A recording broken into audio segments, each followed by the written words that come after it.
اور جب آپ کا وصال ہو جاتا ہے تو آپ کے صاحبزادگان اور آپ کے بھتیجے وہ آپ کو غسل دیتے ہیں. جب غسل دیا جاتا ہے حضرت امام ربانی رضی اللہ تعالیٰ عنہ کو تو کیا دیکھتے ہیں کہ آپ کے ہاتھ اس طرح بندھے ہوئے ہیں. غسال پہلو بدلتے ہیں، ایک طرف غسل دیتے ہیں، جب سیدھا کرتے ہیں پھر آپ کے ہاتھ بن جاتے ہیں، پھر دوسری طرف غسل دیتے ہیں، پھر سیدھا کرتے ہیں، پھر جو آپ کے ہاتھ نیچے ہوتے ہیں فوراً بڑھتے ہیں اور بند ہو جاتے ہیں. پھر آپ کو کفن مبارک پہنایا جاتا ہے.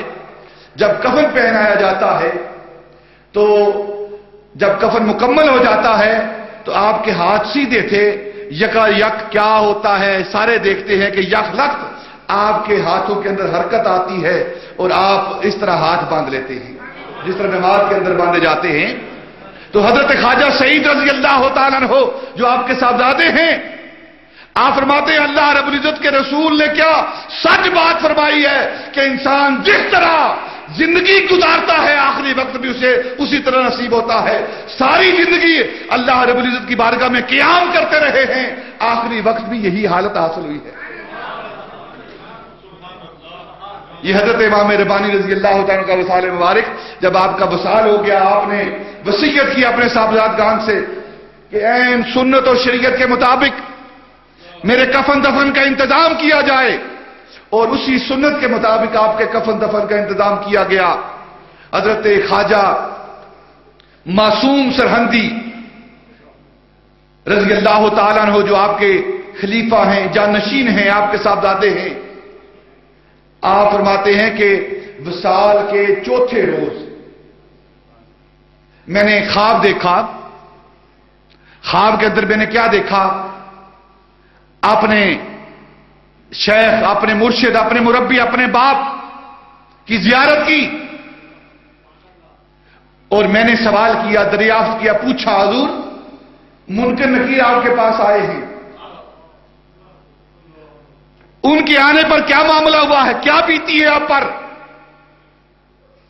تو آپ حضرت خواجہ معصوم سرہندی فرماتے ہیں کہ مجھے فرمانے لگے کہ وہ آئے اور اللہ رب العزت نے کمال کرم کرتے ہوئے مجھ سے پوچھا، احمد سرہندی یہ سوال جواب کے لیے آئے ہیں، تم اگر اجازت دو تو یہ تمہاری قبر کے اندر آئے تم سے سوال و جواب کریں.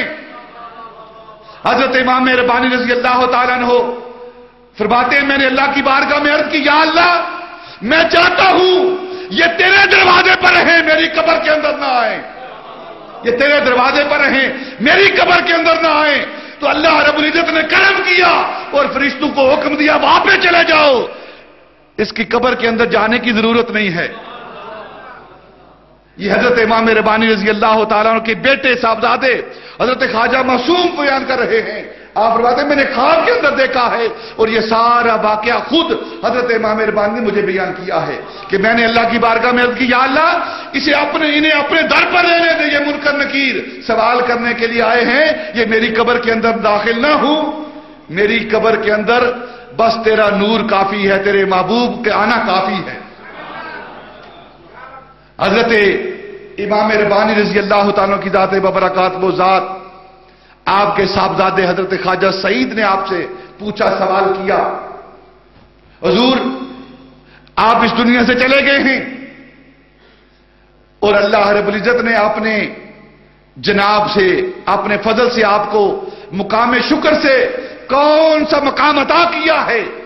تو آپ حضرت خواجہ سعید فرماتے ہیں مجھے حضرت امام ربانی نے فرمایا کہ اللہ رب العزت نے مجھے مقام شکر میں سے مرتبہ عطا کیا ہے، اور ایسا مرتبہ عطا کیا ہے جو اقل عقیل لوگوں کو حاصل ہوتا ہے. یہ حضرت امام ربانی رضی اللہ تعالیٰ کا وصال مبارک، سنت اور شریعت کے مطابق ساری زندگی بسر کی ہے. آپ کی زندگی کا ہر لمحہ اگر اس پر توجہ دی جائے، پڑھا جائے، آپ کی زندگی کے ایک ایک لمحے کا مطالعہ کیا جائے، تو آپ کی کوشش تھی کہ میں نبی پاک صلی اللہ علیہ وسلم کی سنتوں پر عمل کرتا رہوں.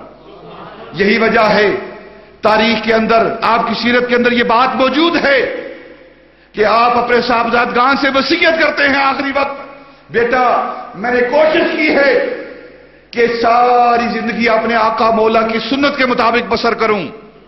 یہ ترائے امتیاز ہے، یہ خاصیت ہے سلسلہ نقشبندیہ کی. سنت پر لوازمت، سنت پر ملازمت، یہ سلسلہ نقشبندیہ کا خاصہ ہے.